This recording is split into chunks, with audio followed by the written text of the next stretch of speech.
chapitre 11, l'architecture des systèmes d'information. Premier point, l'architecture technique. Bon, imagine-toi, chez toi, posé tranquillement devant ton ordi et tu as envie de regarder une vidéo en ligne. Ton ordi là, c'est ce qu'on appelle le client. Et le site web qui te lance la vidéo, c'est le serveur. Comment ça marche? Ton ordi envoie une demande au serveur pour la vidéo et le serveur la lui envoie direct. En gros, c'est comme un aller-retour. Toi, tu demandes et lui, donc le serveur, il fournit. Ça, c'est le modèle client-serveur. C'est pas plus compliqué que ça. Ensuite, parlons un peu du middleware, ou le médiateur si tu préfères. Imagine ça comme un interprète. Par exemple, dans une entreprise, tu as souvent des services qui utilisent des logiciels différents, genre le service après-vente d'un côté et le service de recherche et de développement de l'autre. Ces deux-là, ils n'ont pas forcément les mêmes outils. Et sans aide, ils auraient du mal à se comprendre. Eh bien, c'est là que le middleware vient faire le lien. Il aide ces services à échanger leurs informations sans que toi ou quelqu'un d'autre ait à tout refaire à la main. Donc en gros, c'est un traducteur qui facilite la communication entre des logiciels qui ne parlent pas la même langue. Maintenant, on passe au système transactionnel. Là, imagine que tu fais tes courses en ligne. Tu choisis des articles, tu remplis ton panier et tu passes à la caisse. Ce que fait le système transactionnel, c'est qu'il vérifie que tout se passe bien du début à la fin. Par exemple, si jamais un article est épuisé au moment où tu veux payer, il va annuler la transaction pour éviter que tu te retrouves avec une commande incomplète. C'est un peu comme un contrôleur qui s'assure que tout est en ordre avant de finaliser. Et enfin, parlons de l'intégration et du portail. Imagine un portail comme un centre commercial en ligne. Tu arrives là-dessus et tu as accès à tout un tas de services différents. Tu peux commander des courses, réserver des billets de cinéma, consulter ton compte en banque, bref, c'est un point d'entrée unique où tu retrouves tout ce dont tu as besoin sans devoir te connecter à 20 sites différents. C'est vraiment pratique parce que tu vas directement à l'essentiel sans te prendre la tête. Point suivant, les dimensions du système informatique. Il y a différents types de réseaux. Le PAN, donc là imagine que tu connectes ton smartphone à ton ordi pour transférer des photos via Bluetooth, donc ça c'est ton mini réseau perso, donc ça c'est le PAN, Personal Area Network. Le SAN, bon là imagine que tu es une entreprise qui stocke beaucoup de données, le SAN pour Storage Area Network, c'est comme un entrepôt géant où toutes tes données sont stockées de manière efficace et rapide. Le LAN, Local Area Network, bon ça en fait, imagine chez toi tous tes appareils, l'ordinateur, l'imprimante, TV, qui sont connectés entre eux. Ben c'est ça, c'est un réseau local. Le MAN, Metropolitan Area Network, eh bien ça, imagine les réseaux de toutes les bibliothèques de ta ville qui sont connectés ensemble pour partager des ressources. Donc c'est un réseau métropolitain. Et enfin le WAN pour Wide Area Network, c'est Internet en fait. C'est le réseau qui connecte les ordis du monde entier. Point suivant, les constituants de l'architecture technique. Bon, alors c'est basique, hein, mais d'abord tu as les câbles. Tu as les paires torsadées, donc ça c'est les fils téléphoniques que tu vois souvent, donc ces câbles ils sont souvent courants, utilisés pour connecter des appareils à Internet. Tu as le câble coaxial, c'est comme le câble que ta télé utilise pour recevoir les chaînes, il sert aussi pour les systèmes de communication par satellite.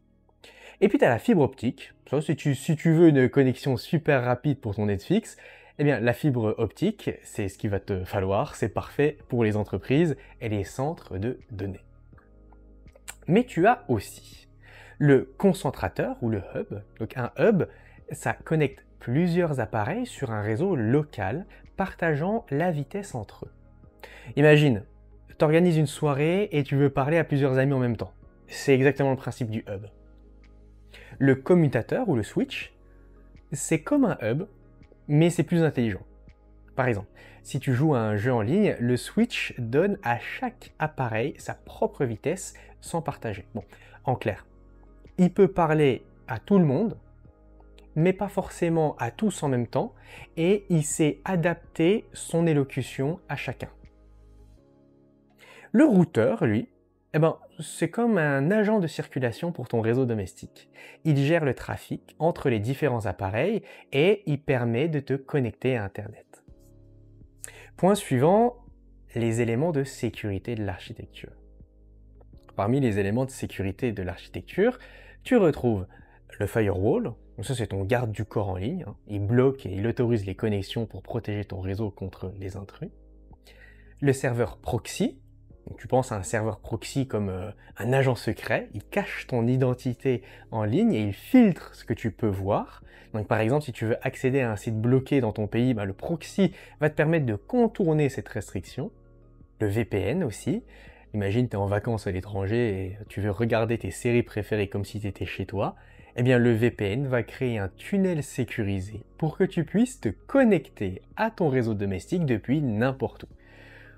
Bon, après, si tu as déjà regardé une vidéo de Squeezie ou d'Amixem, je pense que tu sais ce que c'est qu'un VPN. La DMZ, maintenant, imagine que tu es une entreprise et que tu as des serveurs qui communiquent avec l'extérieur. Eh bien, la DMZ, c'est une zone sécurisée où ces serveurs sont isolés pour protéger le reste de ton réseau interne. Et puis les VLAN, c'est comme des pièces différentes dans une maison. C'est-à-dire que chaque pièce a sa propre fonction et ses accès restreints pour plus de sécurité. Donc en clair, le VLAN, ça permet de compartimenter ton réseau.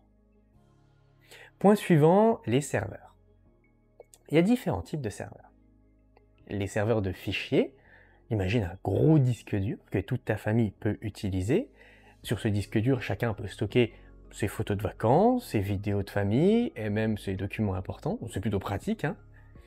Et c'est exactement ça. Ça, c'est un serveur de fichiers. Il centralise les données que tout le monde va pouvoir mettre pour que tout le monde puisse y accéder facilement sans que chacun ait besoin d'avoir son propre espace de stockage. Il y a les serveurs de base de données aussi. Maintenant, imagine que tu as un carnet d'adresses où tu écris les noms, adresses et numéros de téléphone de tous tes potes. Ce carnet, c'est super utile pour tout organiser et retrouver tes infos en un clin d'œil.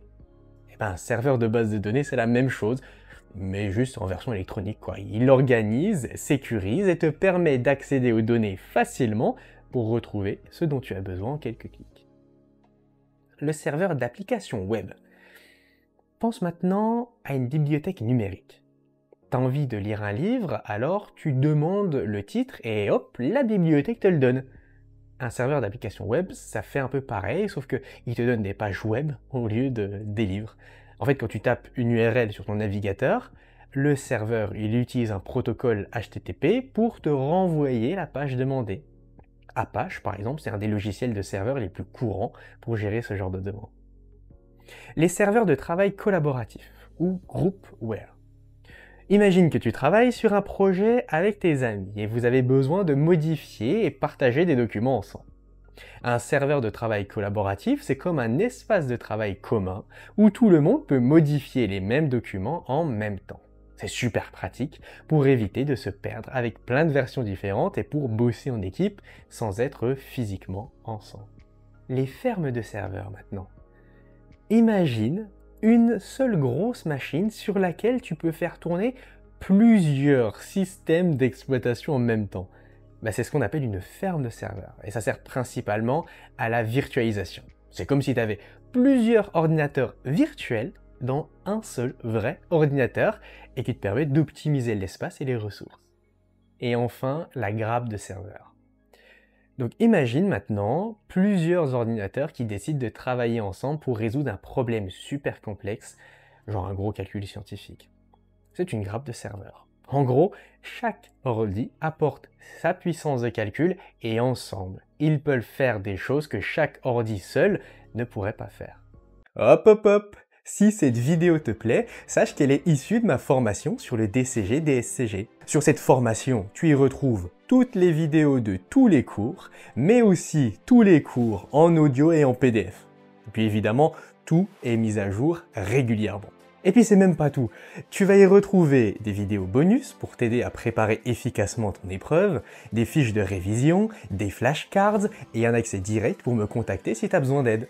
L'aide, ça peut être t'expliquer ou te réexpliquer un point du cours que tu n'as pas bien compris, aborder avec toi un sujet complémentaire qui n'est pas disponible en vidéo parce que tu veux approfondir un cas particulier par exemple, te guider dans ton planning de révision, ou même analyser avec toi une correction d'exercice que tu n'arrives pas à comprendre. Alors si tu veux profiter de l'intégralité du cours et de tous les avantages qui vont avec, clique sur le premier lien en description et rejoins-moi. Allez, on retourne au cours maintenant. Point suivant, les clients. Il y a aussi plusieurs types de clients. On en parlait déjà dans le chapitre 2. On va quand même se faire une petite piqûre de rappel. Le client lourd d'abord. Imagine que tu télécharges un jeu vidéo sur ton ordi. Pas un petit jeu en ligne, un gros jeu bien lourd qui prend de la place, qui demande pas mal de puissance à faire tourner. Eh bien, il faut que ton ordi soit performant et en plus, les mises à jour, eh bien, tu dois souvent les installer toi-même. Eh bien ça, c'est ce qu'on appelle un client lourd. Toute la puissance est sur ton ordi et tout le travail se fait en local. Le client léger. Maintenant, imagine que tu veux jouer à un jeu, mais au lieu de le télécharger, tu utilises un service de streaming de jeu. En gros, tu vois le jeu à l'écran, mais en réalité, tous les calculs, tout le boulot lourd se fait ailleurs, sur un serveur. Ton ordi, il affiche juste le résultat, sans avoir besoin d'être super puissant. C'est ça un client léger. Ton ordi n'a pas besoin de faire tout le travail, il se contente de recevoir ce que le serveur lui envoie. La virtualisation maintenant. Imagine que tu as plusieurs petites machines chez toi, mais au lieu qu'elles fassent chacune leur propre boulot, elles sont connectées à un gros ordinateur puissant qui se trouve ailleurs. Ces petites machines, elles affichent simplement ce que le gros ordi fait, comme si elles étaient de vrais ordinateurs. Ça te permet de faire tourner plein de machines virtuelles sans avoir besoin de plein d'ordinateurs physiques. C'est pratique, économique et ça rend la maintenance beaucoup plus simple. Enfin, le cloud. Alors, parlons du cloud. Imagine que tu stockes toutes tes photos, tes vidéos, tes documents sous Google Drive ou Dropbox plutôt que de tout garder sur ton ordi. Tes données, elles sont en ligne sur des serveurs qui sont quelque part dans le monde. Tu peux y accéder de n'importe où tant que tu as une connexion Internet. Et bien ça, c'est ce qu'on appelle le cloud. Il y a plusieurs types de services, le SaaS, l'IaaS, le PaaS. Le SaaS, c'est quand tu utilises un logiciel directement en ligne, comme Google Docs, sans rien installer. L'IaaS, c'est quand on te fournit l'infrastructure, genre des serveurs virtuels, mais après tu gères le reste. Et le PaaS, c'est quand on te fournit une plateforme avec des outils pour que tu puisses créer tes propres applications, mais tout est déjà installé pour toi. Point suivant, les bases de données. Là aussi, il y a plusieurs types de bases de données. D'abord, les fichiers séquentiels indexés. Imagine une vieille bibliothèque, un truc à l'ancienne. Si tu voulais un livre en particulier, tu étais obligé de passer devant chaque étagère, de regarder chaque titre et de trouver le bon livre. Ça prend du temps, hein?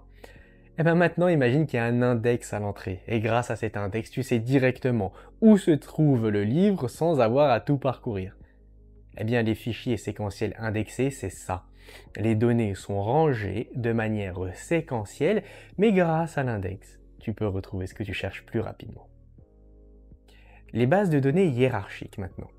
Pense à un arbre généalogique. Tu as une personne en haut qui a plusieurs enfants et chaque enfant peut aussi avoir des enfants. Et ainsi de suite. C'est comme un arbre avec plein de branches qui descendent. Dans une base de données hiérarchique, les données sont organisées de cette manière, comme une structure d'arbre. Chaque élément a un seul parent, mais peut avoir plusieurs enfants. C'est super utile pour des informations qui s'organisent de manière naturelle et hiérarchique, comme une entreprise avec des départements et des sous-départements. Les bases de données relationnelles. Alors là, imagine un énorme tableau Excel avec des colonnes et des lignes. Chaque colonne contient un type de données comme le nom, le prénom, l'adresse. Et chaque ligne représente une personne. Et ce qui est cool, c'est que les données sont connectées entre elles pour éviter les répétitions. Par exemple, si tu as besoin des clients qui ont passé plusieurs commandes, tu ne vas pas répéter toutes leurs infos à chaque fois. Une base de données relationnelle, ça fonctionne comme ça. Elle utilise des tables reliées entre elles pour que les données soient bien organisées et ne prennent pas de place pour rien. Enfin, le système d'exploitation. Imagine que ça, c'est le cerveau de ton ordi. Il gère tout, que ce soit matériel, comme la carte graphique, le processeur, ou le logiciel, comme les applications que tu utilises. C'est lui qui te permet de te connecter à ton compte utilisateur, d'ouvrir des fichiers, de naviguer sur Internet, bref, de faire tourner tout ton ordi.